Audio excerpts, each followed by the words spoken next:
Gillis, CEO of Lighthouse Streaming, and you're watching Centex Sports Network. This is why you need Centex Primetime. Jalen Gillis brings the realness. Dive into the heart of sports with the most passionate commentary around. From pro to high school, Jalen's got the insight and energy you crave. Catch all the action weekdays from 5 to 7 p.m. on the Centex Sports Network, only on YouTube. Join the conversation and elevate your sports knowledge with Centex Primetime. Don't miss it. Need video or audio solutions? Lighthouse Streaming, a full-scale media agency, can transform any event. Check this out. We're talking live streaming that's crisp and clear, event audio that hits every note, and church video and audio solutions that'll enhance worship. Corporate events, we got those on lock too. From concerts to conferences, Lighthouse Streaming and Audio makes your vision shine. Book your appointment now at lighthousestreaming.com or call 254-252-4206 for a free consultation. Let's elevate your event and light up the stage. Hello, my name is Roy Gillis, founder and CEO of Lighthouse Streaming. Over the last 4 years, we've had some tremendous successes, none of which could have been accomplished without you, our clients, and our viewers. From my family and the staff of Lighthouse Streaming, thank you. What's up, everybody? My name is Jalen Gillis. You may know me from Centex Sports Network. We're starting a new platform, Recruit 254. Our mission is to highlight the amazing student athletes of 254. So if you're in the Waco, Killeen, Temple, Mart, Marlin, or any surrounding 254 areas, follow this platform and join the movement. Recruit 254. 254, let's run it up.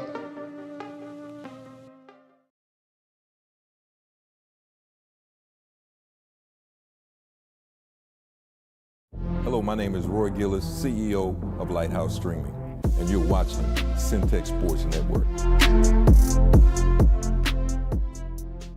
This is why you need Centex Primetime. Jalen Gillis brings the realness. Dive into the heart of sports with the most passionate commentary around. From pro to high school, Jalen's got the insight and energy you crave. Catch all the action weekdays from 5 to 7 p.m. on the Centex Sports Network, only on YouTube.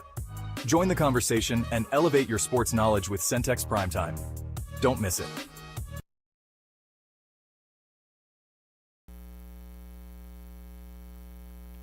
Hello and welcome back into Centex Sports Network. I am your host, Jalen Gillis, getting ready to bring you through the primetime topics in sports, not just here in the Central Texas area, but from all around the nation. Want to thank everybody for tuning in with us here today, whether that is on YouTube, Centex Sports Network / Centex Sports TV, or if that is over on Facebook. If you're going to our website as well, CentexSportsNetwork.com. Want to thank everybody for tuning in with us here today, as we've got a lot planned for you here today on the show.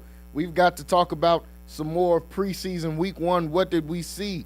Of course, we have to talk about Jerry Jones' comments he made at the blue carpet, can't say the red carpet, at the blue carpet he had for the Cowboys premiere of their new movie. And we'll also discuss some what's going on here locally in sports, and then we'll close it out talking about some quick takes, some hot topics from around the world of sports. So stay tuned and stay locked in with us here today on Centex Primetime, and we've got a lot to be able to cover here today. Joining me here on the show, we've got a familiar voice and face to the show. Calling in over the phone with me, I've got Mr. PJ Gaither calling in with us. PJ, what's going on? Man, I'm doing good. I'm doing pretty good. Just chilling, really excited about the season coming up. I think we're only 3 weeks out from college football. Yep. So I'm excited about that. High school coming up real soon too. So yeah, I'm just really locked in on the season right now. It's football season, man. It's the best time of year. Everybody can't wait for football to start. Obviously, this show is based out of Texas. Y'all know how we feel about football down here in Texas. So we'll be covering some college football. They just put out their AP poll, the official AP poll yesterday. We'll discuss that. We'll talk about a couple of these teams here in the Texas area as well. We'll talk a little bit about Baylor. Of course, we'll talk a little bit about UT as they get named the number one team in Texas. We'll talk about some of the teams that have been left off of this list as well. So we've got a lot to cover, like I said, folks. Starting it off, though, we got to jump in to talk about these Dallas Cowboys. Yesterday I talked about it a little bit on here with Rocky Miller. Got PJ on here with me today, another Cowboys fan, as we talk about what's going on out there in Jerry World, man, in Dallas with this team. Obviously, they're in training camp right now. They just completed their first preseason game this past weekend. But yesterday, I believe it was yesterday, they had the debut, the blue carpet, can't say red carpet, they had a blue carpet out there for the debut of the new docu-series. However it's supposed to be a mix between docu-series and regular TV series, a mix of things here that Jerry Jones has got going on. But it's a new show about the Dallas Cowboys. They premiered it yesterday. Jerry Jones and along with a lot of other former and current Dallas Cowboys were out there as well. Emmitt Smith spoke a little bit. Michael Irvin was there, of course, and we heard Jerry Jones had some things to say about his Dallas Cowboys. I want to take a quick listen to this video to let you guys hear what Jerry Jones had to say, some of what Jerry Jones had to say yesterday on the blue carpet. I do believe if we're not being looked at, then I'll do my part to get us looked at. The Cowboys are a soap opera 365 days. The stream will begin When it gets momentarily. slow, I'll stir it up. Please take your And seats. so it's wonderful to have the great athletes, have the great players, but there's something more there. There's sizzle, there's emotion, and if you will, there's controversy. That controversy is good stuff in terms of keeping and having people's attention. So, those were the comments made by Dallas Cowboys owner Jerry Jones. That's kind of a lot to unpack right there. He says the Cowboys are a soap opera 365 days a year. Now, this is just terrible stuff to hear when you're wanting the Cowboys to win, when you're wanting Jerry Jones to go all in like he says every year. We're going all in on winning the Super Bowl. Now, that's just what he said last offseason. Now we fast forward to this offseason. He said the Cowboys are 365 days a year soap opera. We're talking about a football team. This is what your owner / GM / president of football operations has to say about your team. He says that some controversy is always good. Why in the world would controversy be good for a winning program? See, we have to dial this back and just finally realize what we've been saying. A lot of people have been saying, myself included. I know PJ said it. Jerry Jones doesn't care about football. Jerry Jones cares about money. And there's nothing wrong with that. He's the owner of a team. If I own something, I want to make as much money as I can out of it. The problem is he's also the GM. The problem is he's also president of football operation. Sometimes he's the head coach. We see him out there at practice with a clipboard and a visor. What could Jerry Jones be telling anybody on what to do? How can he tell somebody how to stop on a concept route? How can he tell somebody how to block? How can he tell somebody how to get past the block? He can't do any of those things. But yet he's in these positions, in these roles, and now he's just getting old enough to the point where he's just going to start telling the truth. Hey, I don't care anything about what the Dallas Cowboys are doing on the football field. I care about, are we relevant? He says when it gets quiet, I start to stir things up. Like these are literally the worst things you could expect to hear from your owner. Everybody speculates that this is what's going on. Other owners do this in other sports, but they don't come right out and say it. Jerry is so rich and so old that he's gotten to the point that, man, I'm just going to say it. If ain't nothing going on, I'm going to make something go on. Why can't we get Micah Parsons signed? Because I'm going to make something go on. Because just watching regular old training camp is boring. Watching Joe Milton go out there and look like an 8th grade quarterback is boring. So instead, I'm going to stir up the pot. I'm going to say some crazy stuff. I'm going to do some crazy stuff. I'm going to not pay my generational talent in Micah Parsons. And then after that, I'm going to open up a blue carpet, have a runway for my new television series that's coming out. How is this supposed to make the Dallas Cowboys feel? How does this make first-time head coach Broughton Schottenheimer feel? How should he feel? How should Dak Prescott feel? CeeDee Lamb. I think those dudes really want to win football. I get on here, and we talk about Dak all the time. I've said things about Dak on here before, how I feel he is as a quarterback. At the end of the day, we know Dak wants to win games. Dak is laying it out there on the line. We've seen Dak go out there and play hurt. We've seen him be the de facto leader of this team for a decade now. How is he supposed to feel about it? 2 months ago, he just said, we're not worried about the Eagles. We always whooping the Eagles. So next year, we going to be the champs. A couple months later, your owner comes out and says, we're a soap opera when speaking about his football team. This whole thing is outrageous. PJ, what I know you got something to say about this, man. We say this all the time, but this is pretty crazy to see him just come right out and just say it outright in front of all our faces like that. Yeah, it's like we always say, he don't care about the fans, bro. He don't care about the team winning. He just really care about, money that goes into his pocket. So it's not surprising, but at the same time it is, because as an owner you shouldn't be saying that. But it's not surprising because it's coming out of Jerry Jones' mouth. So at this point, man, like, nothing really surprises me with him. I'm really just disappointed, man, because we stuck with him. We stuck with him and we stuck with his son, because it don't matter that, like, once he passed or anything like that, or once he want to step down, which I think he gonna die owning them. Yeah, I don't think he'll ever step down. Yeah, he gonna die owning them. So it's only gonna get passed to his son, and his son is incompetent as well. So we really just stuck with this family, man. So I really don't know what the future holds for the Cowboys. I can only hope that, the production on the field is where we want it to be, and just go on from there. Because I mean, if it's up to him, man, we won't win nothing, bro. But still, to be one of the most expensive organizations in the world. I mean, that's what's happened for the last 30 years. Nothing has been won. They're the most talked about franchise, and we see why. We knew he's always been behind the scenes, pulling strings and orchestrating different things to be said and different things to be done, all so that they can be relevant to talk about. But for him to just come out and say it while you're on a movie red carpet just makes it a little bit crazy, man. Like, these dudes are about to start an NFL season where they're trying to win a championship in 3 weeks, 3 weeks from now. And in the back of their minds, they have to think about their owner saying that we're a soap opera.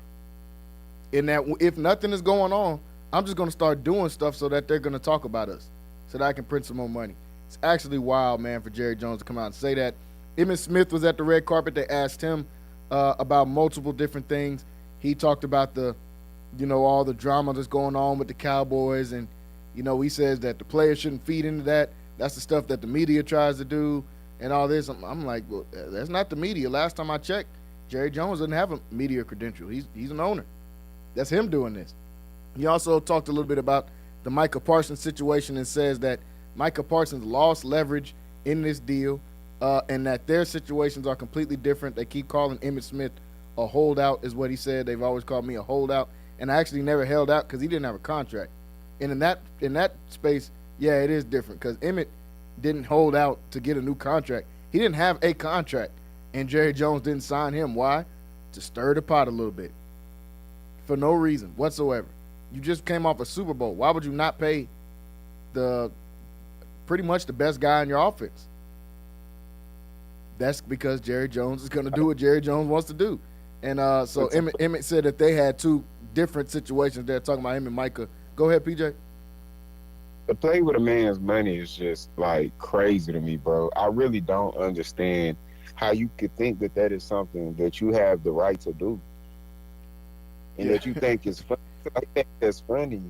I really think that he think that's funny, playing with somebody's money, bro, that they deserve. I really don't understand this dude, man. Like, because you want to stir the pot up a little bit, so you gonna play with my money? That's wild, bro. Like, if he wasn't an owner of a NFL team, bro, somebody would have been done something to him. Oh yeah, man.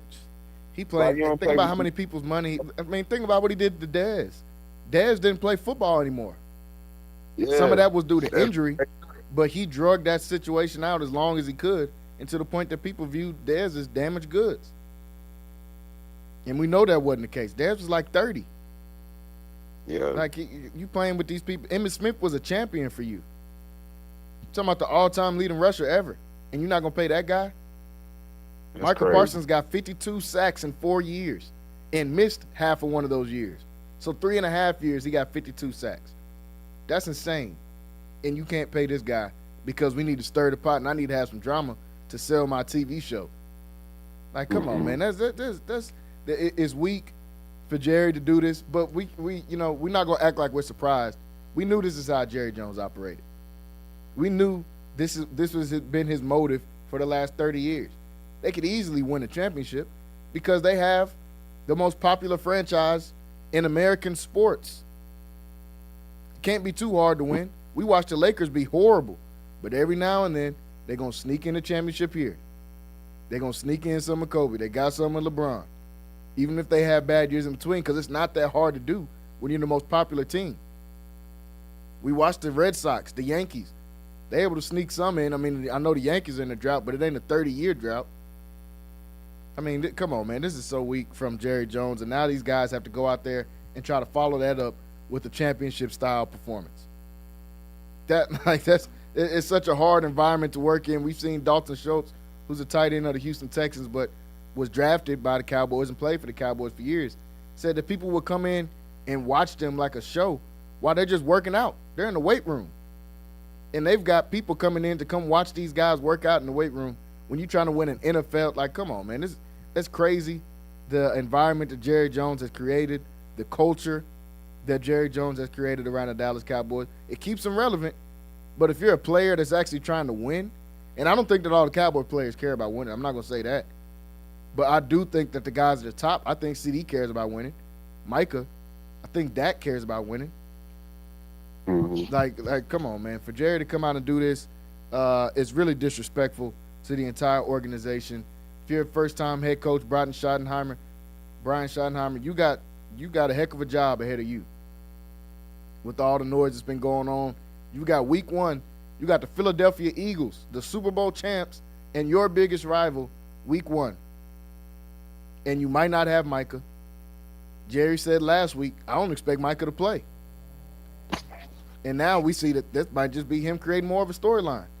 You could pay Michael right now. He get in all of this with a phone call to his agent, one plane ride back to Dallas, and a pen and paper.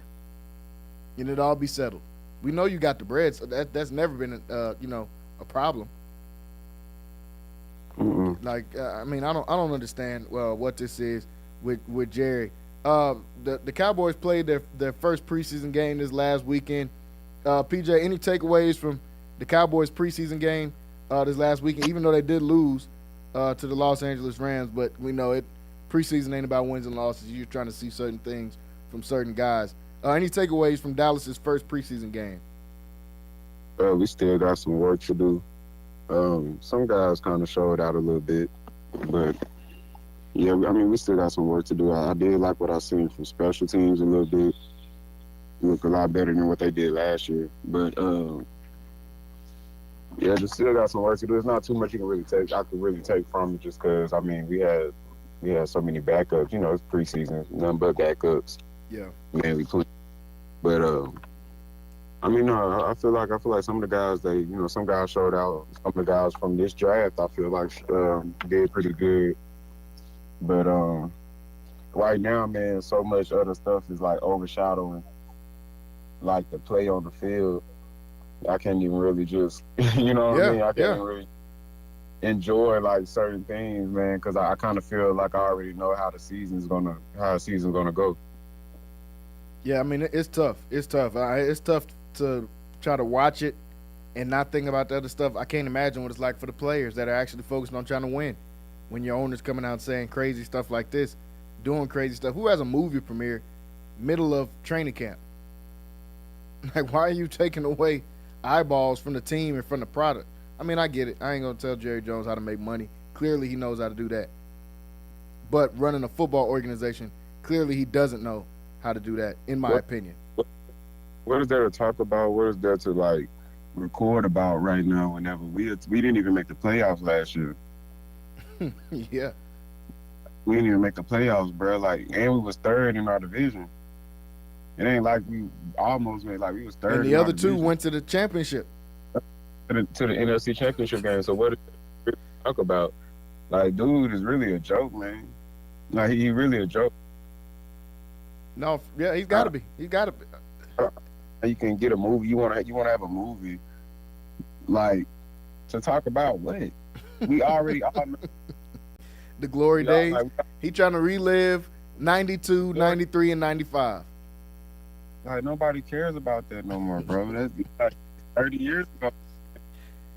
That's 30 years ago now. Majority of his players weren't born. Weren't even born. Half of the players is like they around our age, bro. Like 96, 95, 96, 97, 98, 99. You got players born in the 2000s on your team, dude. Like, who wants to talk about anything from back then? We already all know the story. We all know that you went to Arkansas. You won a national championship at Arkansas with Coach Jimmy Johnson back in the day in the 60s. You know what I'm saying? You ended up buying the team in 89. You know, you ended up letting our coach go. You ended up letting Herschel Walker, y'all traded him to the Vikings. But like we already know the story. The whole storyline. Like you drafted Aikman, you drafted Michael Irvin, you know what I mean? Then y'all drafted Emmett afterwards. Like we already know the story, bro. We ended up getting Dion later on, you know what I'm saying? Like what is there to talk about? We don't have nothing to talk about, bro. We already know the story. You're gonna keep on just reliving stuff from 30 years ago? Like that's crazy. You know, when you get older, and I'm starting to get to the certain point like where I don't even really listen to new music like that. I really just listen to my music that I like from whatever my favorite era of music was. Maybe I'll still wear the clothes that I like, even though a lot of that stuff is coming back. I see everybody wearing, True Religion, Ed Hardy, and all this stuff. I'm like, okay, whatever. Yeah. I guess it came back into style. Yeah, I wasn't an Ed Hardy person. I remember when it was popular, but I wasn't never. Polo, that kind of stuff. That was my thing. But I wasn't never an Ed Hardy person. But you see, when you're older, you start to lean on and cling on to those things that you find comfortable. That's what Jerry Jones is doing. Unfortunately, that was 30 years ago, and this whole time in between, you've been getting smacked for no reason. And we can't say, oh, well, there hasn't been good teams. There's been great teams, honestly. They've had some great teams in between there. But you can't win because of culture. Culture is the one common denominator in all of this because the players have been different, quarterbacks have been different, coaches have been different. But the culture that Jerry Jones has made has been the one constant, man. So, I mean, it's really nothing else to say. He wants it to be the man literally said soap opera. Like he actually said, we didn't have to make that up. He actually said the words, we're a soap opera. Like, come on, man. Like, how these dudes supposed to feel in the locker room after you say this is just a soap opera? This is just a Truman Show. We just go throughout the day and whatever happens. It's going to make TV rating.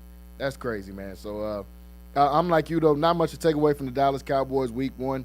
I think Joe Milton had some ugly moments in there. He's still a project. Yeah. He's got a cannon arm. The dude can play. He's a physical specimen, but he can't throw a 10-yard out. He's having trouble reading defenses, and that's an issue. But that's why he's the backup. That's why you have these moments to develop guys. I see no problem in it. Some people are like, man, why is Joe Milton our backup? Who do you want to be the backup? He got a high upside. You got to train the dude. He was a 7th-round pick for a reason because he can't read no defenses. So I mean, I don't expect much out. I didn't take much away from that. It's week one of special team of preseason. Now, one thing that everyone took something from, whether good or bad, in week one of preseason, was the entire Shador show that we saw last Friday. Well, the Cleveland Browns versus the Panthers, but it felt like the Shador show. We talked about it yesterday here on the show. The fans out there, the amount of Cleveland Brown 12 jerseys I've seen in Carolina. Like, Cleveland is not close to North Carolina, in case y'all didn't know. They're not close to each other, but the place was flooded with Cleveland fans. I've seen all those Shador jerseys showing that that's not a rumor or that it wasn't fake about the amount of sales of jersey sales that Shador has put out. And we all know he's got his own clause in his contract called the Prime Clause where he gets a percentage of the jersey sales. See, now as more of this stuff comes out and more information comes out, we start to see the real reasons of why Shador is getting treated the way he is. We try to make it a black and white thing. That's always the first thing you jump to. It's always a black guy, black QB, okay. Oh, it's Dion. They hate Dion. They don't like what they do. They don't like what they represent. Okay. But then you start doing a little digging and you look in and see, wait, he's got a clause in his contract where he's going to get paid off of his NIL, pretty much, his name, image, and likeness, his jersey sales. This man got a $14 million check before the season started in commission. from his jersey sales. Believe over $200 million in jersey sales. His commission from that was $14 million, making him one of the highest paid rookies already. This is why they hate Shedeur. This is why, oh, he's a bad actor. He don't listen in interviews. Then we see Shedeur talk to people in interviews. He's attentive. He's smart. He knows how to read defenses. He was raised right. Y'all act like Shedeur grew up by himself in the projects or something. No. Like this dude, like the stories they try to put it, man, he came into meetings where the coach is talking, he put his headphones in. Why in the world would he do that? Like, why would he do, like, y'all keep it a buck. Why would Shedeur do that? That don't even make sense. But this is the stuff they fed us, and now we start to see this other stuff going on. But the thing that where the Browns messed up, not even the Browns, because they might want it to happen, or whoever messed up that don't want Shedeur to succeed is, he got an opportunity. We know what he can do once he got an opportunity. Last Friday looked like Jackson State. Last Friday looked like Colorado. It's the same thing. And then, of course, there's always the people of, man, it's just preseason, man. Look at y'all doing all this. It's just preseason. Y'all act like you won a championship. But what if you went out there and threw 2 picks instead of 2 touchdowns? Then what would y'all be saying? Y'all be treating him like Bronny. That's what y'all be doing. Y'all be treating him like Bronny. He don't belong in the league. He's sorry. He's only here because his pops. Yada, yada, yada. That's how y'all would have treated him because y'all was ready to do it. But instead, he went out there and balled out in preseason. We talked about it a little bit on here yesterday. PJ, what's your thoughts on Shedeur's performance in that first preseason game? I feel like he did a really good job. He did miss some passes, but I mean that was expected. You know, you're not gonna get everything. I feel like personally that he did everything that I wanted him to do when he got on the field. You know, he had his opportunity, and I feel like that he excelled.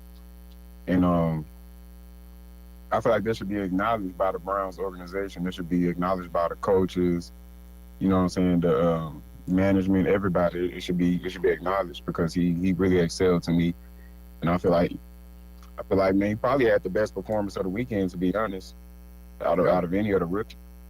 I feel like he had the best performance, and definitely just after everything that came out there that's been coming out during camp, you know, training camp and stuff about him being like the 4th string quarterback and, you know, not getting reps and then start getting reps, but they really weren't, you know, quality reps, you know what I'm saying? So,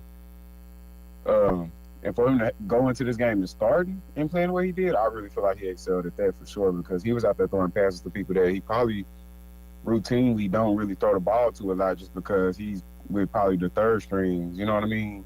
Yeah. And the 4th string. You know, when you playing football, definitely on offense is all about timing. That's why sometimes, you know, not to get off subject, but you know, a lot of stuff they've been talking about with Texas lately. We just had our first scrimmage the other day, and I think before that, we, you know, it was just been fall camp, and they were like, oh well, the defense seems like they're moving a little faster, but it's because defense you're just reacting. Offense is all about timing. Yeah. So I would feel a lot worse if I don't even feel bad, but I would feel very bad if I'm here through camp and through the scrimmage that, oh, the offense is slicing through the defense. Then we're going to have problems. You know what I mean? So the fact, like, going back to with Shedeur, like, the fact that he was able to do that with guys, like I said, that he don't routinely pass with all the time probably, that was great. And I feel like that me personally, I feel like dude should at least be, you can't tell me that he's not better than Dylan Gabriel right now. I feel like he's way better. He was better in college. Yeah, way better. That was never close.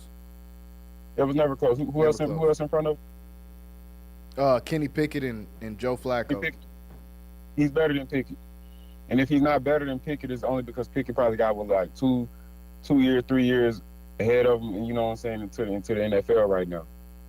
Yep. But and Flacco, I mean, I wouldn't even, you know, Flacco, he's low key a legend, so I wouldn't even, you know, compare. But at best, he should be 2nd string right now. You know, we're not asking him for to be the starter of the Browns. Like, I don't really feel like a lot of us just want to necessarily be the starter. It's just all about if the guy, you can't, in football, bro, like you can't deny who's like talent. You can't deny that unless you just don't want to win. Yeah, no, that's facts. So I really personally feel like he's better than Pickett, and we already know he's better than Gabriel. So I just want to get respect that's due. Yeah, but that's facts, man. He definitely earned himself a spot on the team. Let's start with that for the people that they might cut him or they might put him on the practice squad. Like I've said before, that's never happening. Not never. That's not happening this year for the Cleveland Browns. They're not going to cut Shador or put him on a practice squad for somebody to pick him up for free. That's not happening. But he's definitely better than Dillon Gabriel, as I've stated multiple times before. He's been better than Dillon Gabriel at every stage of football. He's better than him in high school. He's better than him in college. Why would they just not get to the NFL and all of a sudden he's better than him? To your point, PJ, about timing and how that matters for the offense, that's true. That's why people thought he was getting set up for failure. You put him out here with guys he ain't thrown to. There was reports that he was throwing to equipment staff because he could not get reps on the field. So he was just on the sideline throwing to equipment staff. That's crazy. And I know there's not a lot because I've seen stuff like that, actually. I've seen stuff like that in college. Yeah. I mean, it's insane. It's insane that the amount of hoops he's having to jump through here as a quarterback in the NFL. It's actually crazy to see. But he succeeds as usual. I didn't think anything different was going to happen last Friday. You give him an opportunity, he's going to show he can play. He didn't get bad at football because y'all try to make up some narratives. He just has made up narratives on him. Like that's the only thing that's different. I agree with you, PJ. I think he's definitely earned himself as the second spot. We know he's better than Dillon Gabriel. And we also know that Kenny Pickett's not good. He got the keys to a franchise. The Steelers are a perennial playoff team. He made them worse. Yeah, he's not a good quarterback. They benched him for Mason Rudolph. Like, what are we talking? In the city that he grew up in the stadium that he practiced and played in for 4 years in college, they drafted him and it didn't work. Why would he go to the Cleveland Browns and it works now?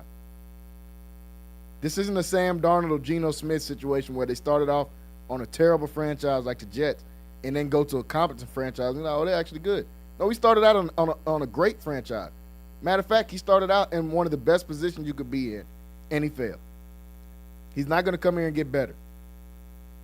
That's not going to on the worst team. Yeah, not to the Browns. I'm not saying he can't get better. He ain't going to go to Cleveland and get better, though.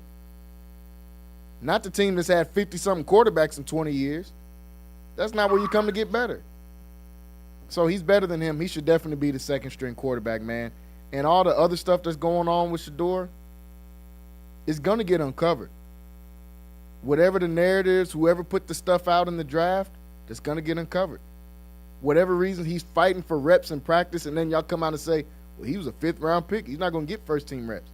When did third-round picks start getting first-team reps? Because Dillon Gabriel got first-team reps. When did third-round quarterbacks, that's the third-string quarterback, started getting first-team reps? That doesn't happen either, but we've seen that happen. It's not only y'all trying to deny Shador reps, you're trying so hard to prove that you were right by drafting Dillon Gabriel and giving him an opportunity. And what did he do in the scrimmage before he got hurt last weekend when y'all forced him an opportunity to go out there at the first team? He goes 3 for 15 in a practice. In a practice. They can't even hit the quarterbacks. 3 for 15 is nuts. You can't even hit the quarterback in practice. So without people even being able to hit you, you just throwing ducks into the dirt. And for y'all to think he ain't doing it, we watched him do it. We watched him lay an egg on national television last year when Oregon played Ohio State. Mm-hmm. And y'all going to say, oh, Ohio State was good. They won the national championship. I seen other people score on them. A lot of hype. That game had a lot of hype going into their Rose Bowl. Yeah. They had a lot of hype. That was a 50-50 game. There wasn't no 70-30 game. No. Nobody was just thinking, oh, Ohio State going to go ahead and blow them out because the last time they played, they lost, but they by lost. Like 3 points. They lost because, what's the name? Because Will Howard didn't get to the line of scrimmage quick enough. Yeah. That's why they lost. So that was a close game from the jump. So that he laid an egg in that game. They got the doors blown off them. First play of the game is a bomb to Jeremiah Smith. All you hear is blur. You know he's from Florida. That's what happened. We watched it, man. So for them to try to hype up Dillon Gabriel, come on, man. Let's just stop it. Shador is number 2. I want to talk about some of these other situations going on in the preseason, man, because it gave us some. It's week 1, obviously in preseason. Everybody's not playing, but we see some good stuff. We seen Jackson Dart actually go out there and look decent. Will Jackson Dart end up being the starter this year? Probably not. Will the Giants be good this year? Probably not. So guess what? It's really not that big of a story because they're going to be bad no matter who gets behind them at quarterback because their team is not built well. I'm not sure if Brian Daboll is even a good coach. The New England Patriots, like I've been trying to tell you a couple of weeks, man, y'all better watch out for these boys. Mike Vrabel is a for real coach. I ain't never took that away from Mike Vrabel. He's the real deal as a coach. I hate the way they did Gerard Mayo, but Mike Vrabel is the real deal, and that's why they got rid of Gerard Mayo to get Mike Vrabel. It's preseason game, but they almost put up a 50 spot on the Commanders. I know it's preseason, but they not playing around, man. He's coming in to change the culture. They had an amazing offseason, probably the best offseason in the NFL. Some of the pieces that they got played very good in their preseason game. They draft Travion Henderson out of Ohio State champion. What does he do? First play of the game to the crib, kickoff return. Like the Patriots are going to do something, man. I'm telling y'all, just remember, I'm saying it on this show. As we get closer and closer to the season, we're going to make all of our NFL predictions. But just remember I said that. The Patriots are not going to be played with this year. Might be better than the Jets. We saw Justin Fields score with the Jets. Looked pretty decent as well. One quarterback situation I got to talk about. The Indianapolis Colts. What is going on? This has been, we just talked about one QB cursed organization with the Browns. They ran through more QBs than anybody. But the Colts, since Andrew Luck retired, have been in an absolute tailspin trying to figure out what to do at the quarterback spot. They completely overdraft a shorts All-American in Anthony Richardson because he's fast and jumped high and 230, looks like some type of Olympian out there. Does not mean he's good at quarterback. Talked about it last year. I watched the first game of the season, my Texans versus the Colts. They throw a bomb over the top to start the game off, and after that, I'm just watching the game like, wow, Anthony Richardson really is not good at football. We see him in a short amount of time play in the first preseason game, goes out there and gets hurt. I think this is it for Anthony Richardson in Indianapolis. I think it's over with. He gets hurt. I want people to go. Go ahead. I want everybody to go look from his high school career all the way to the NFL, and he's literally made it to the league just off of his size and athleticism. He has not had the numbers at all. He didn't even have the numbers to go to Florida. I don't know how the kid made it to Florida. For real. I need everybody to go look at his numbers. Just not even me hating or nothing, because the kid is super just athletic. the truth. But go look at his numbers from high school. You will be like, how did he get to Florida? And then look at his numbers at Florida if you haven't already. And then you're going to be like, how did he even make it to the league? He doesn't have the numbers at no level. Got drafted at no fourth. level. To get drafted fourth, he had the numbers at no level to be in this position. And they're wondering why it shows. It's off of what he possibly could be because of his athleticism and his size. And that clock is running out. I think it's ran out in Indianapolis at this point. Seeing him get hurt, and the way that he got hit on a play, and not to get too deep into just football nerd stuff, but if you go in there and look at it, it's preseason football. Everybody's running vanilla defense, vanilla offense. Nobody's doing anything extravagant. They running a basic blitz. He has problems processing football. That's his problem. He got hit. He can throw the ball 100 yards. He can run a 4.4. He's 230 pounds. But this is the basic stuff you do in high school. Okay, we got 5-man protection. There's 6 people coming at me. This is all pre-snap. I got to either know who the guy is that's coming at me, or I got to check to my running back and let him know, hey, need you to pick this up. I got to do something. I can't just see 6 people coming at me knowing I have 5 linemen and just think, well, nothing's going to happen. Maybe you're going to get hit. And those hits always seem to happen to Anthony Richardson because he can't process the pre-snap stuff.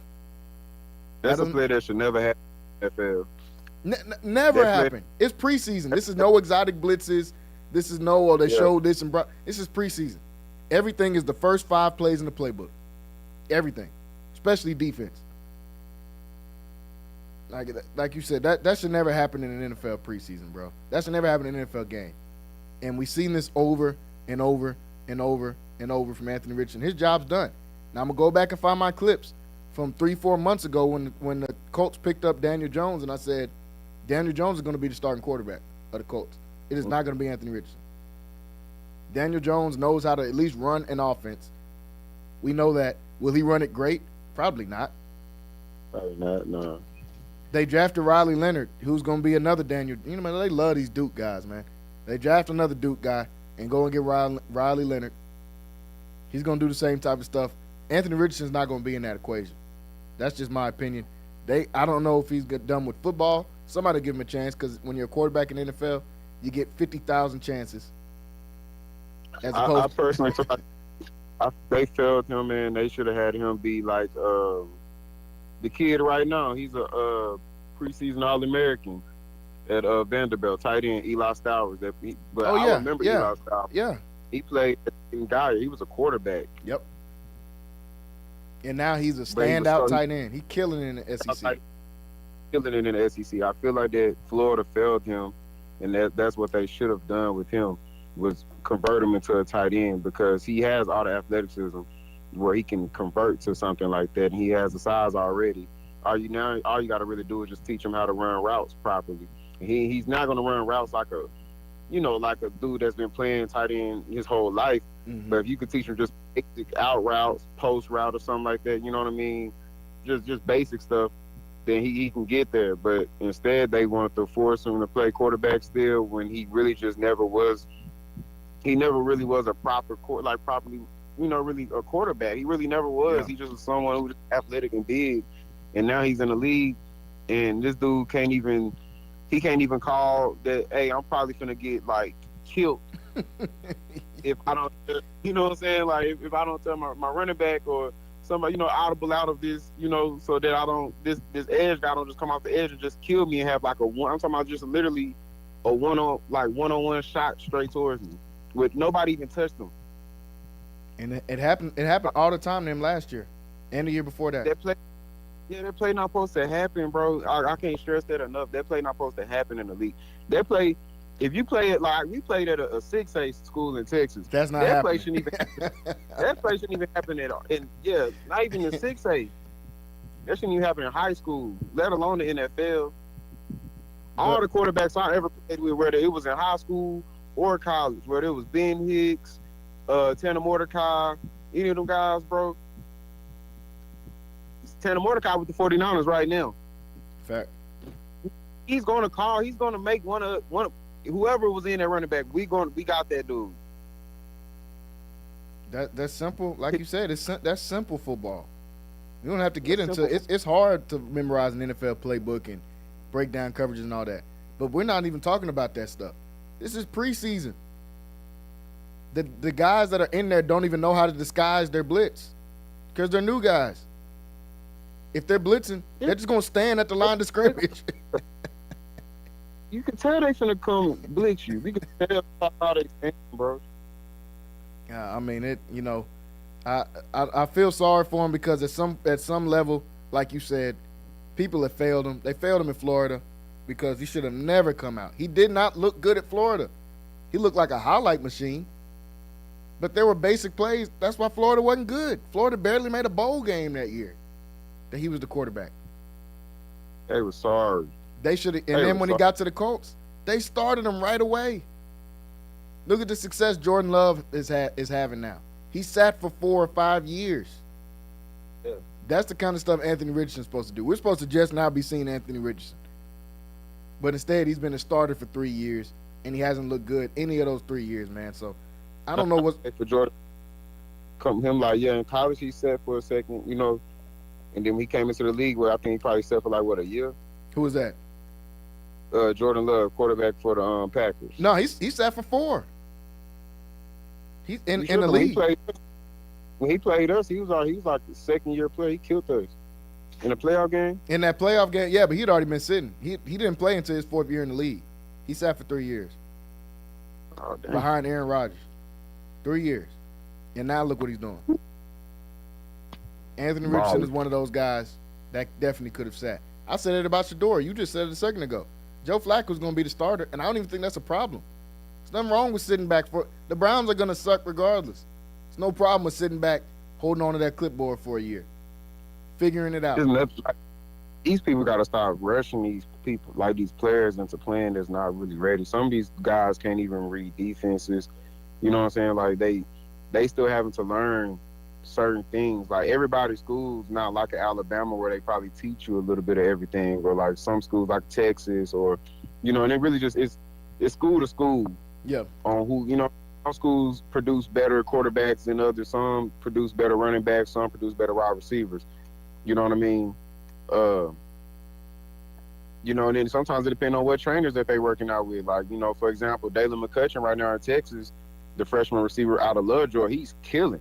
Yeah. He's killing. He's probably going to be playing actually before guys like a Khalid Lockett from Sac Seas that was a 5-star that was higher ranked than him. But that's because Jalen McCutcheon out with Margin Hooks. You know, my old trainer, he works out with Margin Hooks, and Margin always made sure that the receivers were crisp. Any receiver that ever worked with Margin was crisp. So they ahead of the game going into college. So it's stuff like that people got to take into account instead of just want to throw these guys out into the game. With some of these guys, college probably just didn't they didn't teach them how to read the defense properly, or how to run routes properly, or if they're a running back, you know, coming out the backfield, being able to run routes and catch the ball, anything like blocking, whatever, you know, they probably might not be up on that yet. Yeah. So give them some time. Definitely at quarterback, give them some time, dude. I'll sit a quarterback for a good 2-3 years. Especially when you know they need it. You know if we can see it for sure, y'all see it. Y'all see it every day in practice, and then y'all are coaches. So y'all should be able to tell, man, there's nothing wrong with sitting. If Mahomes can sit, if Aaron Rodgers can sit, any quarterback should be able to sit out for a year. If those dudes can sit out. Tom Brady sit. If Tom Brady can sit, any of y'all can do that. Everybody's not going to be a Peyton Manning where you start out just absolutely terrible and you figure it out and work your way through it and become one of the best. That's not going to be everybody's story. Somebody's going to start out terrible, and that's going to be their only opportunity. And if it wasn't for Drew Bledsoe getting hurt, Brady probably we never would have seen Brady. Yeah, we never would have seen him. Not as fast as we did. We'd have seen him on the Dolphins or something, and he wouldn't have turned into Tom Brady. Yeah. Because on the Dolphins, it's not going to work the same. You don't got that defense. You don't got that coach. So, I mean, there's benefits to doing it. The Colts did not, and they're suffering from it. Now Daniel Jones is your quarterback. Now you got to overpay Daniel Jones. What if the Colts go out there and win 9 games? Now you got to pay Daniel Jones. Again. He's got to get overpaid again. That's the situation you put yourself in. They change coaches like they change draws. I mean, it's a lot going on with the Colts, man. It's a lot going on with the Colts. Anthony Richardson right at the top of that list. NFL preseason week 2 is coming up, folks. Super, super excited for that because we're going to see more football. And we're going to see more of the starters. Week 2 and week 3, we're going to start seeing these starters play. We watched some guys play their starters in week 1. The Bengals, because they're tired of losing every September. They go winless. They're tired of doing that. So Joe Burrow and those guys, you might as well get out there. It's going to be a long season because you're going to have to score 40 again just to be competitive. But we're going to see more teams doing that in week 2 and week 3, playing their starters, playing guys. We got to see a little bit of Jalen Milroe. Looked okay. We got to see Cam Ward looked okay in his first drive as a pro out there for the Titans. Don't think the Titans are going to be good, but I think Cam Ward will have a decent rookie season as well. So plenty of storylines going on in the NFL right now. Folks, I want to switch over a little bit, talk about some local topics, and then transition into some college football as, like PJ brought up earlier, college football season right around the corner, man, just a couple of weekends away. First off, like I said yesterday, starting a new show here on Centex Sports Network called Friday Night Flex. We're going to cover all things Central Texas and high school football each and every Friday night. We're going to give you guys pregame, postgame, and during the game every single week right here on Centex Sports Network. So I'm super excited about that. We'll have more details coming out about it. But if you want to catch any angle of college football, you'll be able to come here Friday nights, watch in, listen as we break down and talk about each and every game from all of these teams in the Central Texas area. So I'm very excited about that. Yesterday we talked about the injury to Dawson Pendergrass for the Baylor Bears, a huge blow in my opinion. Obviously, yes, still have Bryson Washington. Bryson Washington is the alpha in that room, in that running back room. He is the main feature.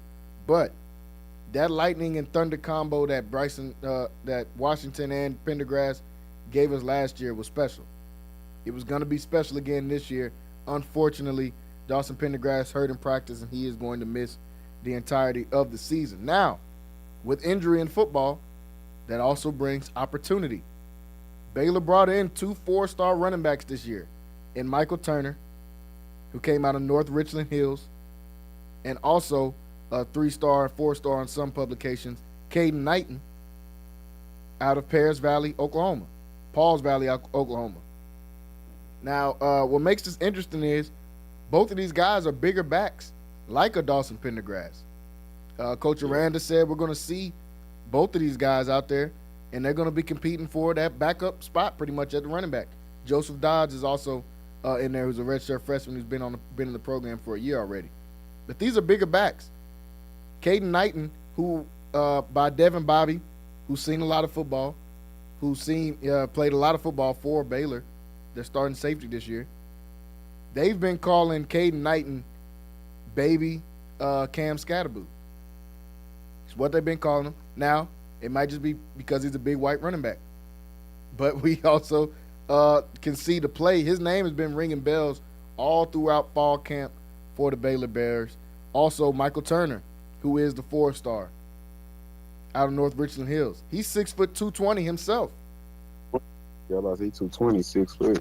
These are bigger guys, man. I mean, Dawson Pendergrass is a big back. It always hurts when you lose a back like that. He's 6'2", 235. Can these guys turn into that? Probably. But right now, they're not all the way developed as that. But super exciting to see some 4-star running backs. Running back is one position, especially in college football, I feel like you can get early production from. You can translate. You can bring guys straight out of high school, put them in a running back, and if they're a guy, they're a guy. We saw last year with Bryson Washington, even though he was a redshirt freshman, that was his first time getting a chance to play because he was hurt his freshman year, and he was doing the same through his true freshman year in camp. He was killing, and everybody was talking about, man, this freshman out of Franklin. Then we watch him get in the game. Look what he does. We're hearing the same things about Caden Knighton and about Michael Turner as well. PJ, what's your thoughts on the Pendergrass injury, first off, and then your thoughts on his potential replacements there as true freshmen? Yeah, that's a big loss for sure. I mean, like you said, it was like lightning and thunder for sure last year, and they really helped our offense. I feel like they really helped us to be able to win those last 5 or 6 games that we won. That streak that we had before we played LSU in the bowl game. So, us just being able to run the ball and have 2 running backs that can really beat up the defense. By the time the fourth quarter, even really the third quarter hit, defenses were tired. You know what I mean, going against us. But I can't speak a lot on this Michael Turner kid. I can't really say too much about Caden Knighton. I didn't really get to watch him as much, but Michael Turner, I watched him, and that kid is a beast. And he's a very, how can I word it? To be his age and at the size he's at, like he's a well-built freshman coming in. He's a guy that I really feel like he could play from day one. He reminds me a lot of Jared Gibson out of Texas last year. What's another running back I could say? He has a different running style than this kid, but I would say Ruben Owens when he first came into Texas A&M. Mm-hmm. I mean, he already has the size. These are guys that can really play already. I mean, being 6 foot, 220 pounds, and I mean, who's to say that he's even 220 right now? You know what I mean? He could possibly end up being maybe 225. Opening week. Yeah. So, I mean, he already has a size. That's a guy that you can kind of implement into the offense a little bit. And if you want to do both, you can do really both. You can have three guys in the backfield. With Bryson, of course, getting most of the carries. But you can kind of implement both of those guys because they're bigger backs, and just see definitely in the first few games of the year, just see who's better in certain situations. Yeah. You can have a guy for a third down situations, third down and short, or you can have a guy, one of those guys. I feel like Michael Turner probably be better for short yardage, like in the red zone, instead of like his third, even though it's not that different, you know, third and short. But if you just want to have both of these guys play and just get them touches, I mean, 3 backs is better than 2 backs, you know what I mean? And still have Bryson Washington get most of the carries just because he's the preseason All-American. Yeah, no, I agree. That's what they're going to do. Dave Aranda kind of said the same thing or similar things. Like, these guys are going to split, and they're going to be working for that backup spot. This is a physical offense. We're starting to see Dave Aranda. He's trying to get it back just not only the running backs that they have, but the running backs that they're recruiting. Michael Turner, the Caden Knightons. They want that big physical back so they can really run this zone run offense, set up the play action, and that's when this offense is clicking at its best. I think back to guys like Abram Smith, you know, the big physical backs that Baylor had whenever they were competing for Big 12 championships. Dawson Pendergrass is one of those type of guys, but with his injury, it's going to introduce some new blood into it, man. So I'm excited. I'm excited to see what these freshmen can do, because when you get a 4 or 5-star guy straight out of high school, man, I want to see those guys play. If you're at a school like Baylor, obviously I understand if you're at UT or if you're at Alabama or Ohio State, yeah, they're probably not going to play right away. But when you're at a smaller school like Baylor, man, let's roll these guys out here, see if these guys can actually play, because I think they can. Like you said, Michael Turner, in Texas, a lot of guys watched him, man. He was a problem in high school, like a really, really good high school player. Now, I know high school has nothing to do with what's going to happen here in college, but we got to see it. I want to see, does it work? And we still got Bryson Washington, so it's not like they have to carry the entire load of running the ball. Washington's a monster. Yeah. He's going to be full feature this year. Last year he came in, I think, the 3rd game of the season after coming off injury. He's going to be the full feature this year. From day one, we're going to need him when they play Auburn, because Auburn ain't coming in playing around. And he's a big back in his own right, because he's 6 foot. Maybe he listed at 216, but he looks like maybe 220 as well. Yeah, I wouldn't be shocked by that at all. Man, he got country strength. It really don't even matter his size. That's the country strength with guys. He's a big back. So to have him and Michael Turner beating up on defenses, bro, I'm all with it, man. I'm all with it. Caden as well, you know what I'm saying, getting some touches in there as well. I'm all with that, bro. And then we killing them over the top. You know what I mean? With our receivers, we got a really, really, really good quarterback. You know, I think isn't he preseason All-American too as well for Big 12? Sawyer? No, he didn't get. Oh, I think he did for Big 12. Yeah, for Big 12. For Big 12, okay, yeah, maybe Big 12, yeah. So yeah, Sawyer, and I feel like he should have been even just all around. Me personally, I think that he's better. I'm not, like, I'm gonna continue to say, I'm just not sold on the quarterback at Arizona State. I think that Sawyer Robinson is the best quarterback in the Big 12, and I feel like he isn't getting the respect that he should. I mean, they're respecting him, they're talking about him, you know what I mean? But I feel like he should get more respect. I really feel like he's that good, and we have that good of weapons that I feel like he's going to be able to elevate his game this year, and we're going to really. Man, I'm excited for Baylor, man. I'm excited for Baylor. We're going to talk about it later because we got 4 teams in Texas that's in the AP Top 25 that they just put out, the coaches poll.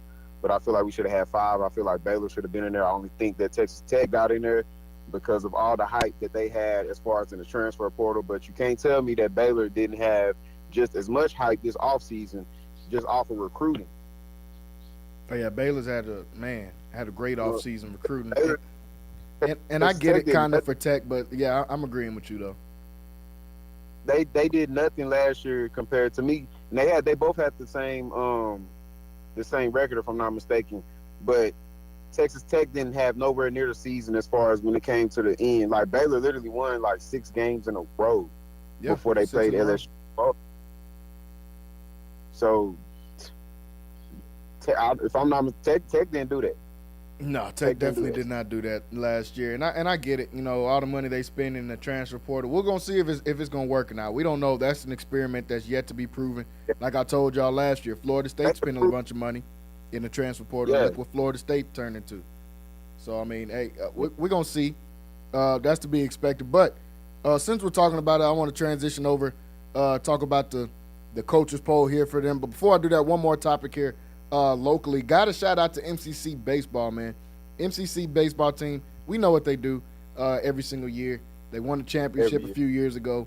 They got pretty far into the Nationals last year. But what the main thing they do is they put out talent. They put out talent, man. 16 players from last year's team moving on to D1 universities. This is from a JUCO school. I'll tell you all the time, MCC produces excellence as far as athletics. Athletic excellence is what you get out of MCC sports. We cover all the sports, man, and we're not just saying it because we're home. We're just saying it because it's the truth. 16 players moving on to D1 universities, 9 Power 4 commits, 4 SEC, 4 Big 12, 1 ACC. That's what you're getting out of MC. That's just out of the class that left last year. We're not talking about in the last 5 years. This is just out of the class that left last year. 2 of those guys going straight to the MLB. Jonah Conrad, the right-handed pitcher, going to the Mets. Alex Wallace, right-handed pitcher, going to the Tampa Bay Rays. Not to mention the guys that's going to Baylor, the guys that's going to LSU, Arkansas, 2 guys going to Oklahoma. I mean, come on, man. They do this every single year. MCC baseball just got a new coach. Their last coach moved on, took a job at DBU. But the product speaks for itself. The production speaks for itself. If you're not already, make sure you guys are tapping in with MCC Sports, all of their sports. You'll be able to catch right here on Centex Sports Network. Talked a little bit about last week. The volleyball program is debuting this year. So if y'all want to see another great team, a new great team here in Central Texas, volleyball is debuting. Basketball on both men and women's doing great, as usual. Baseball and softball doing great, as usual. So, man, check in with MCC Sports. You'll be able to catch all of those right here on Centex Sports Network. I want to transition over, folks, while we got a few minutes left here on the show and talk about some college football, man. Some college football. We just got done talking about the Baylor Bears, and PJ kind of segued us right into talking about the AP Top 25 that is out right now. Official list gives us for the top 25, a little bit different than the coaches poll that came out last week. This is the official top 25 list. Texas is the only really synonymous one here, man. Texas comes in at number 1 in both polls. They're going to start the season at number 1, and some people saying, oh, man, Ohio State won a national championship. How are they not number 1? Because this isn't about last year. This is about this year. Ohio State also, a lot of those guys that won it are gone. They're in the NFL now. This is almost, I'm not going to say a brand new team, but it's dang near a brand new team. The front seven is going to look completely different. The DBs are going to look completely different outside of Caleb Downs. Their running back room, I mean, their offense is bringing back a lot of guys. Well, some guys, obviously Jeremiah Smith, Carnell Tate. Those are the main guys. Running backs are going to look different. They put 2 running backs in the league in the first 2 rounds in the draft. Like, it's a different thing. So this is why Texas is number 1. Do I think Texas should be number 1, or are they proving it? Nobody's proving anything. It's a preseason poll. Like, I don't get those comments of people, man, Texas hasn't proven anything yet. What are any of these teams proving? No one's played a down of football. Yeah. Like, I don't get what you guys are talking about. Is Texas the most talented team in the nation? Probably. So guess what? They're number 1. When you And they're still underdog Ohio State. Yeah, they still underdogs to Ohio State because they got to go to the shoe and play. So they're still underdogs to Ohio State, and we're going to figure out a lot about both of those teams right away. We don't have to wait and watch everybody play Magnesia State in Tarleton the first couple of weeks, because the first week we get Texas at Ohio State, which is crazy for a first week, and we've already talked about that. Penn State coming in at number 2, Ohio State number 3. Clemson comes in at number 4, and I like this Clemson ranking better than the coaches poll that had them at number 6. I think Clemson's going to be really good this year. Now, Dabo has come out and said, we were the first team that went 15-0 in college football history, and now we're going to be the first team to go 16-0 in college football history. Dabo, hold your horses, buddy. Hold your horses, man. Let's not get ahead of ourselves. I think Clemson's going to be really good. I love their defense. I think they're going to have one of the best defenses in the league, in the nation, I mean. I think they have the best quarterback in the nation that's coming back this year in Cade Klubnik. But come on, let's not get ahead of ourselves. Let's worry about beating the guys in front of you. Let's worry about the Death Valley battle week 1. You got to play us. You first. Let's just get to that first. Georgia coming in at number 5. Notre Dame at 6. Oregon at 7. Alabama at 8. LSU and Miami round out the top 10 at 9 and 10. Not mad about the top 10. I think it's a decent list. Still, in the AP, they have Illinois up at 12. Now, I like Illinois. I told y'all this, man. I like Illinois. I think they're almost like really a sleeper team. But putting them at 12 is crazy. Not putting Illinois at 12 and haven't done anything. Illinois hasn't done anything better than Indiana, who's ranked at 20. I'm not putting Illinois in front of Indiana. Some people don't even like Indiana. They think Indiana's always overrated. Well, at least the last couple of years. I don't think they're overrated. What'd you say? Indiana defense, man. They probably got the best corner in college football. Pons is the real deal. He's the real deal. And they had the biggest margin of victory last year. Like, how do you get the biggest margin of victory, but you just overrated? Okay, they got blew out by Notre Dame week 1. Guess what? Turned out Notre Dame was good. They made it to the national championship. Yeah. So maybe that's why they beat them like that. But to have Illinois in front of them, I still think it's crazy. PJ, you talked about it. 4 teams from Texas made it into the top 25. We've got Texas at number 1. Obviously, then SMU coming in at 16, who I think could have been higher, but I get it. They lost a lot of production from their team last year. A&M at 19, and then Texas Tech rounding out at 23. Like you said earlier, PJ, Baylor could have got that 25th spot. And I'm not just being a homer. It could have been a few people. But when you see the consistent disrespect to the Big 12, I think the next 3 teams that they had listed that were right outside of the top 25 was BYU, Utah, and Baylor. See, I just didn't want to put a number next to a Big 12 team, is what it looks like. They constantly disrespect the Big 12. They don't think the Big 12 is that competitive. But you put Boise State in over BYU, Utah, or Baylor, all 3 of those teams are better than Boise State. What are we doing, y'all? Tennessee doesn't have a quarterback. Why? Yeah, Tennessee ain't got. and a lot of their best players left. They only got Jamar McCoy. Yeah, he's the only one left. What's the name? Pierce went to the NFL. Nico is on UCLA. Squirrel White, their best receiver, he's at Florida State. Like, what are we doing? Why do y'all have this bias against the Big 12? But I don't want to make it about the whole Big 12 thing. But that's the first thing I thought of when I see your next 3 teams to put in are all Big 12 teams. But somehow you left out. You put in Boise State in. You put in Tennessee in. You put Illinois in. Illinois could have been 25, y'all. Illinois didn't do anything to get the 12th spot. And I'm not saying, like I said, I'm not saying Illinois is sorry. I'm just saying they didn't do anything to get 12. PJ, what's your thoughts about the list, man? And, who could have been higher, who could have been lower, or who got left off this list?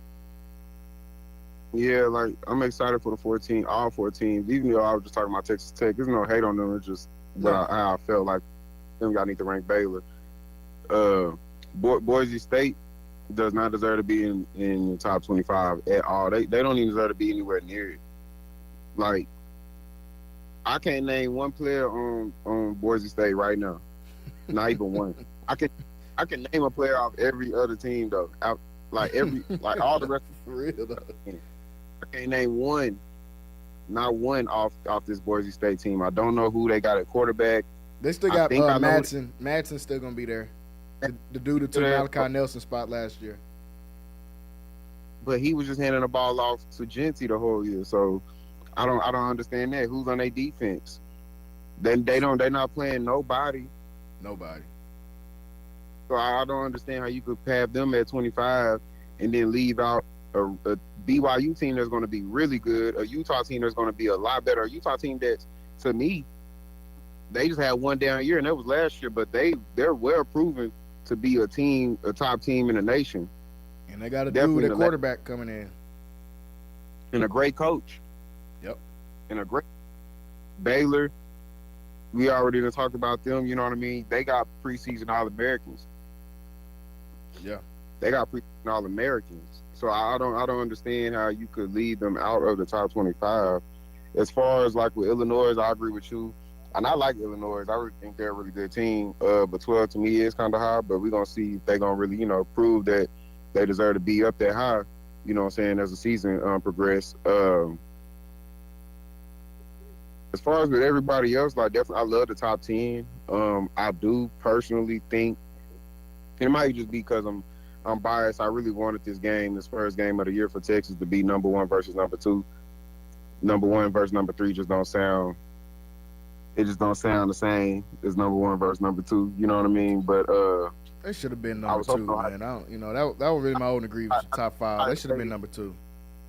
yeah, Ohio State is better because Penn State is number two, and James Franklin, I've only seen him beat Ohio State once ever, and so forget it. Yeah, I'm gonna stop being nice. Ohio State supposed to be number two. I can't believe that they put Penn State at number two and have Ohio State at three. And I know it's only just one different, but still. They in love with Drew Aller, man. These guys love Drew Aller. That's all it is. They in love with Drew Aller. And last year they was talking about he'd have been the first quarterback picked if he came out. Like, that's cap. That's super cap. Like he's not gonna be the first quarterback when he come out this year.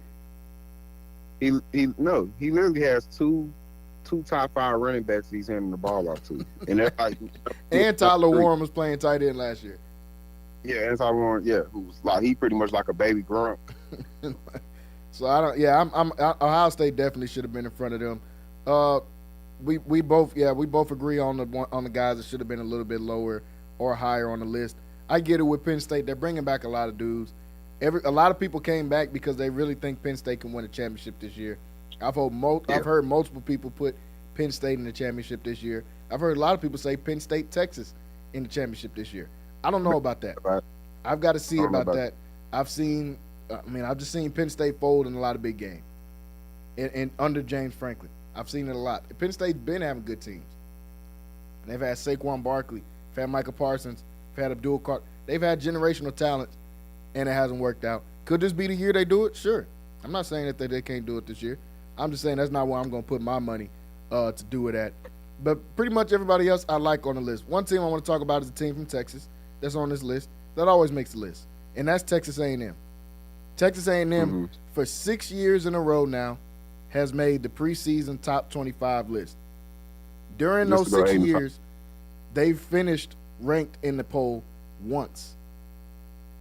Once in 6 years, and that was 2020. They started off 13 and they ended number 4.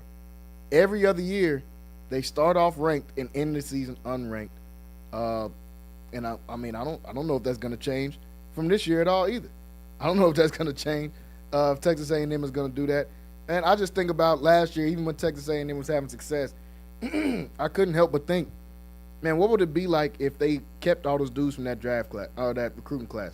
They have literally one of the best recruiting classes in college football history that they got a few years ago.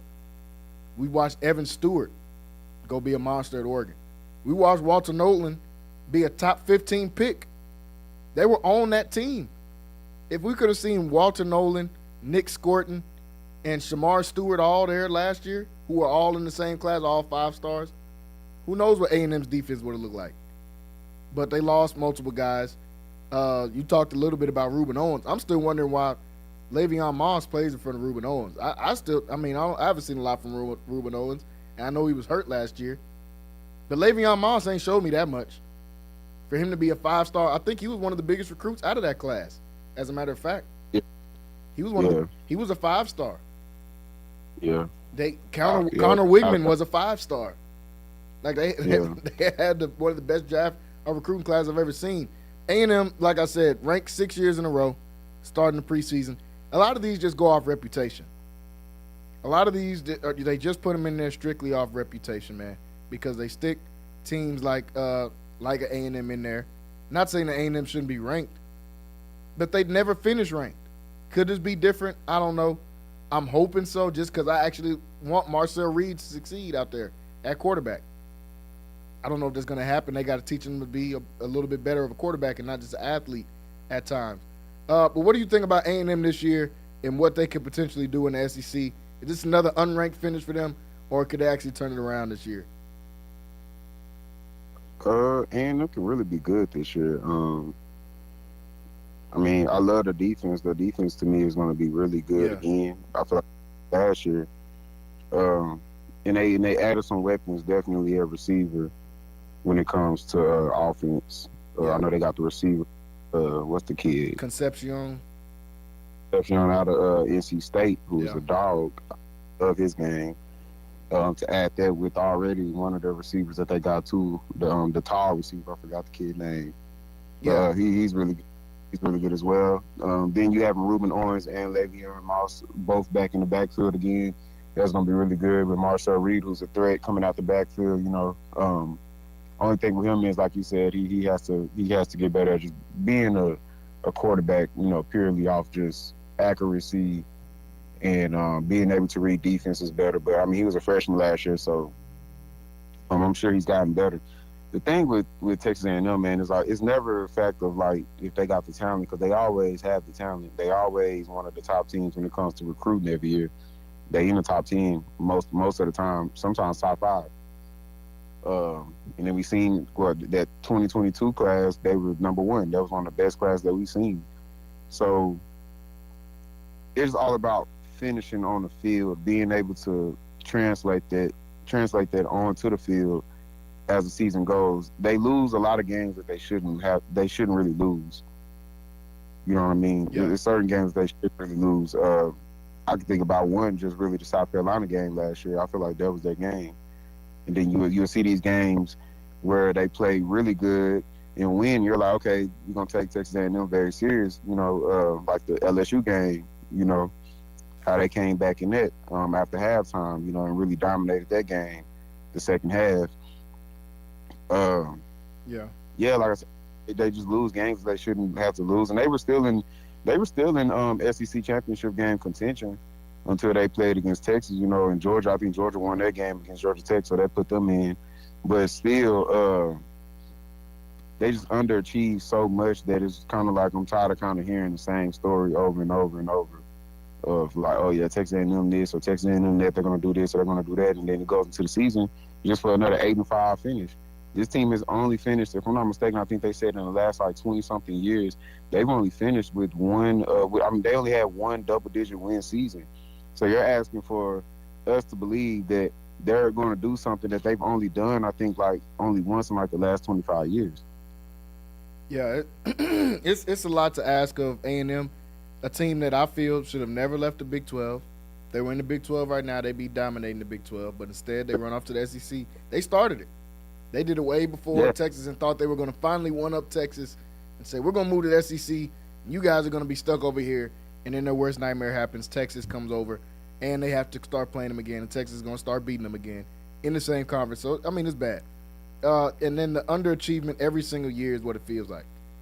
Because his talent is never a problem. They always got talent. But for some reason, they underachieve every single year. Not exactly sure why. They blamed it all on Jimbo Fisher. And now they got Mike Elko. Not saying that he's done a bad job, but we just haven't seen exactly what can he do just yet. I wouldn't be surprised. John Gruden's trying to get back into coaching. A&M is one of them schools. If they keep underachieving, Mike Elko is going to be out of there, and I can see them getting a guy like John Gruden. That's kind of a long shot of a thing. But, yeah, A&M, hopefully they have a better start. Not a better start. They have a better finish this year, because last year they started off great, like you just brought up, PJ, but then they tailed off towards the end of the year. So we'll see what Texas A&M is going to do. I want to bring up my 3 sleeper teams for this college football season. Before I do that, I want to talk a little bit about, I always try to do a slight history lesson on certain days in here, especially when PJ's on here, because he knows most of this stuff just like I do. I see people, they always having these debates about these dominant teams. Ohio State last year was dominant. Everybody always says 2019 LSU was dominant.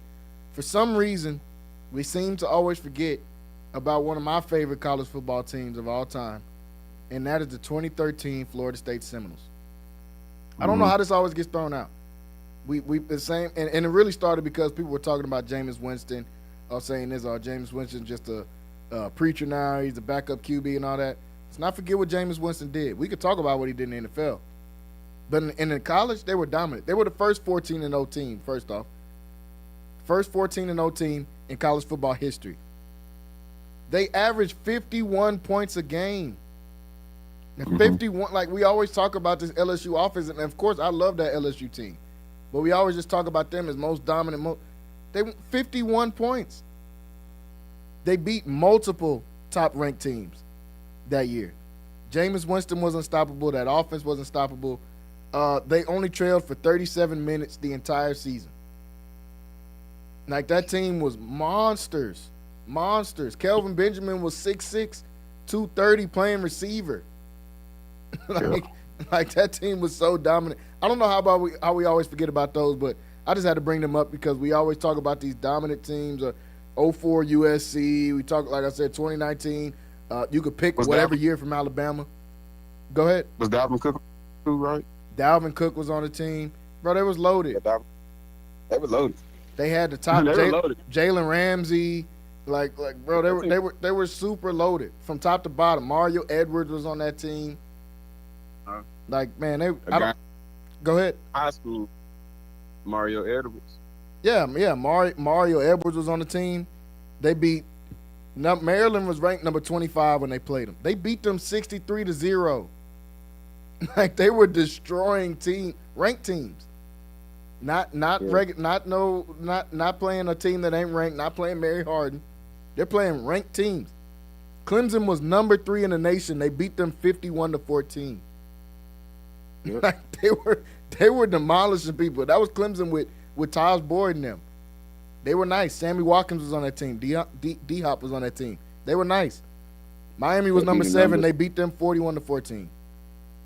Like, come on, bro. They were killing people. They were destroyed. They averaged 51 a game. 51. So let's put a little bit of respect on Jameis, because we always try to leave him out of these things, out of these top college quarterbacks. Jameis is for sure, at least in the last 20 years, one of the top college quarterbacks ever. And he did it as a freshman. He was a freshman when they did that. So come on, man. Hey, we got to put some more respect on that name. But let me get to my sleeper list. We talked about some of the teams that I think are a sleeper to be able to make the college football playoffs. First one being, we talked a little bit about them, Illinois. I think Illinois is overranked, but the Illinois team is bringing back a lot of people. They went 10-3 last year. So a lot of people are calling them this year's Indiana, whatever that's supposed to mean. But they're saying, but this Illinois team, I think, is going to be really good. I think they're a sleeper to make the playoffs because we know they try to put these Big Ten teams in here, man. The Big Ten's not good. Let's just keep it a buck. Oregon, Ohio State, Penn State run the Big Ten. What about everybody else? USC is trash. UCLA is trash. Rutgers is trash. Like, we can just go down the list of teams that aren't good. Northwestern's bad. Maryland's bad.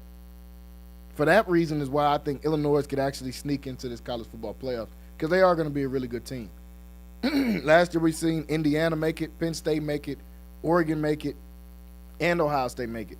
4 teams from the Big Ten made it. I think if they do that same thing this year, Illinois can be one of those 4 teams in there. Because honestly, I think Oregon is going to be the one to fall out that mix. I'm not sold on Oregon. I like Dante Moore, and I think he's going to be good.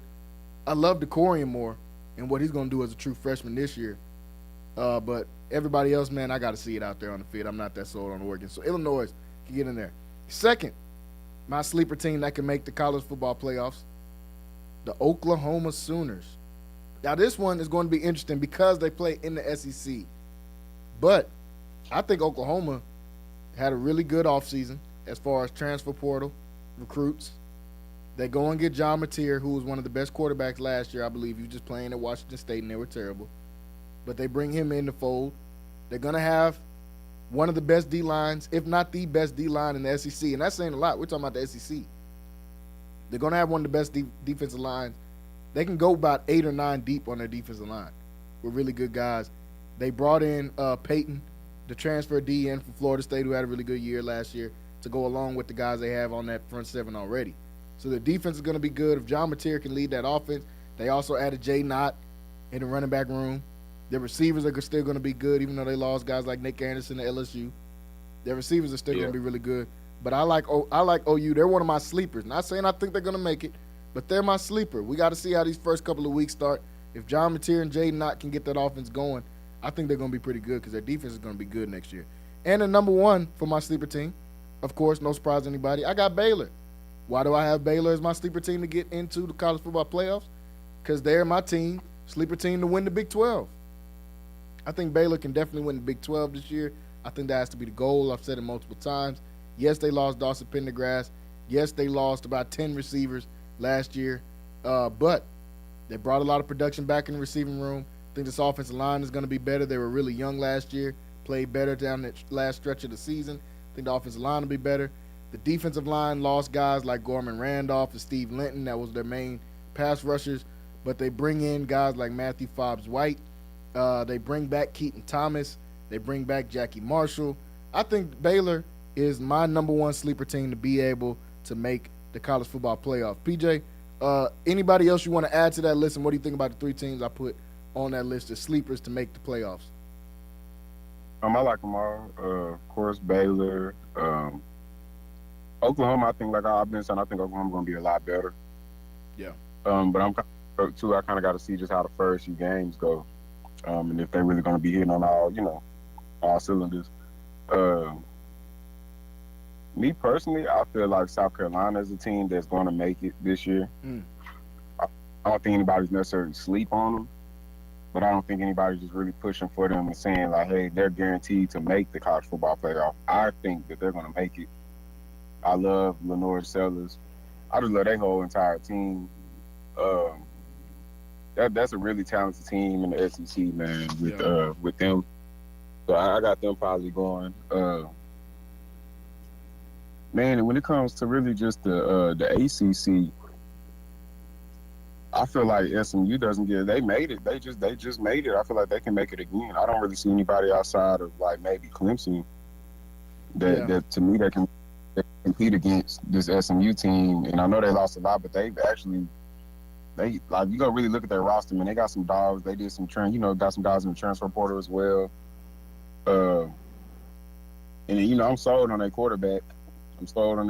I love their receivers. They got Roger Daniels out of Duncanville, who's a star. I feel like this is gonna be a for him this year. So I'm sold on SMU. And if I was to say maybe one more team, because you already said Baylor, I would have said Baylor. But a lot of people saying Tech for that spot. A lot of people saying Tech. That's the thing. Like it's not even me hating on Tech. It's just Baylor got production that we've already seen and it worked. Yeah. It's not that Texas. It's not I'm hating on Texas Tech or anything like that. But it's just they don't like what have they shown as far as like what production have they shown that's like okay. These guys gonna work out. We don't really know yet. We going off of if with them. It's not an if that Baylor is a good team. We know that these guys are good. They wouldn't be preseason All-Americans, some of these guys, if they weren't. It's facts. You know what I mean? Yeah, I gotta see more with Tech. I'm like you. I gotta see a little bit more. Not saying that they didn't have a great. Obviously, they probably had the best offseason. They spent the most money. They spent like $50 million, which is insane. Everybody was crying and complaining about Ohio State spending 20 last year and winning. Well, they spent 50.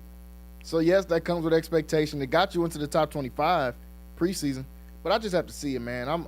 The main thing is I'm not sold on Bryn Morton. I'm not sold on Morton at quarterback. That's the main thing I got to see. It's going to be tough to replace Taj Brooks at running back. He was a star. It's going to be tough to replace him. Of course, they're always going to have a good receiving core. Even when Texas Tech is bad, they got a good receiving core.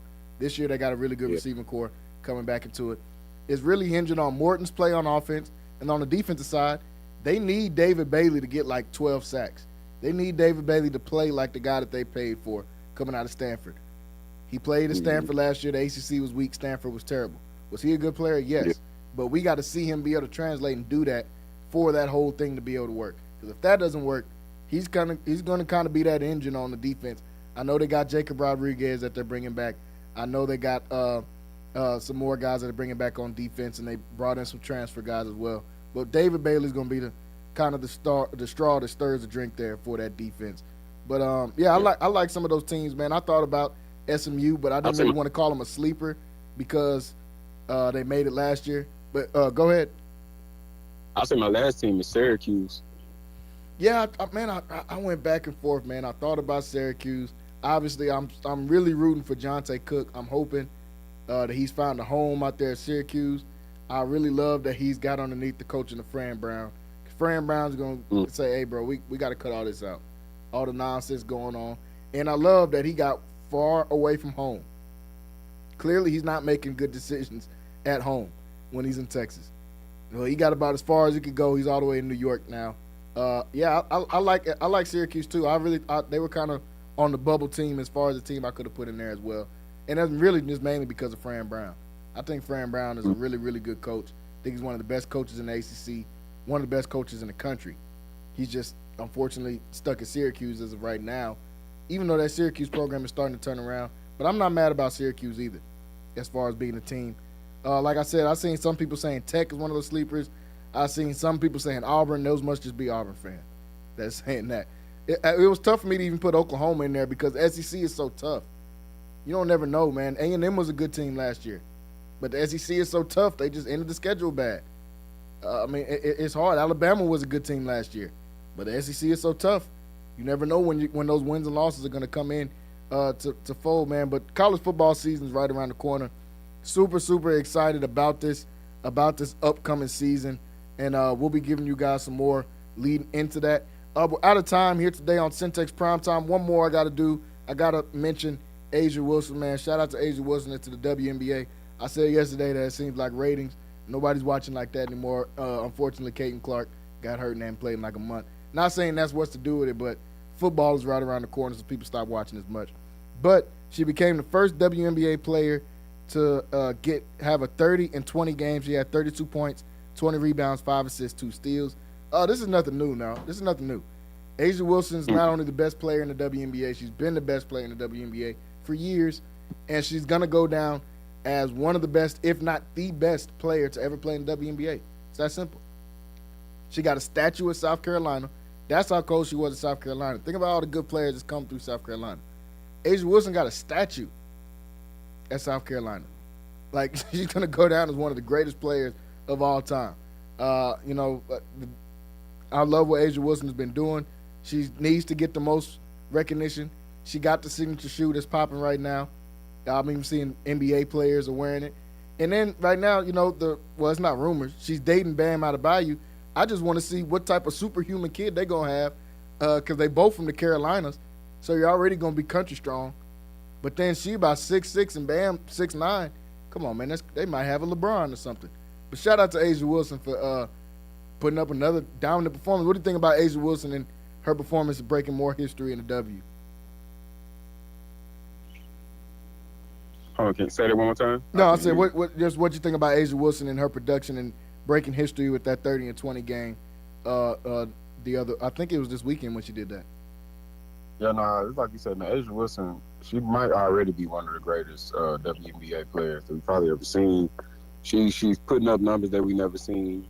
So, and she's winning championships as well, too. So, I feel like it's probably only maybe 2 other players, maybe Paige, I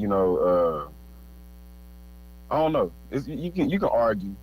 Some people probably like Asia game better than, other players in the WNBA, but she is for sure maybe a top 3 funnest player to watch in the WNBA. I don't really know anybody else that anybody really just would put up there with her besides, probably like 2 other players, maybe 3 other players in the league. But yeah, she's like I said, she's probably one of the greatest already.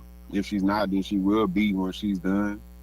She already got a trophy at her college. Like I said, she keeps putting up these numbers, bro. Like, it's like every time we look up, she's doing something crazy. Every time. Like, it seems like every few weeks or every other month, like, I'm getting on Instagram or something and I'm seeing, like, Asia Wilson and put up these type of numbers that, nobody ever put up. So, shout out to her. Shout out to Bam, too. I'm sure their child is going to be a monster, whether it's a girl or a boy. He need to be a DN. He don't need to play basketball.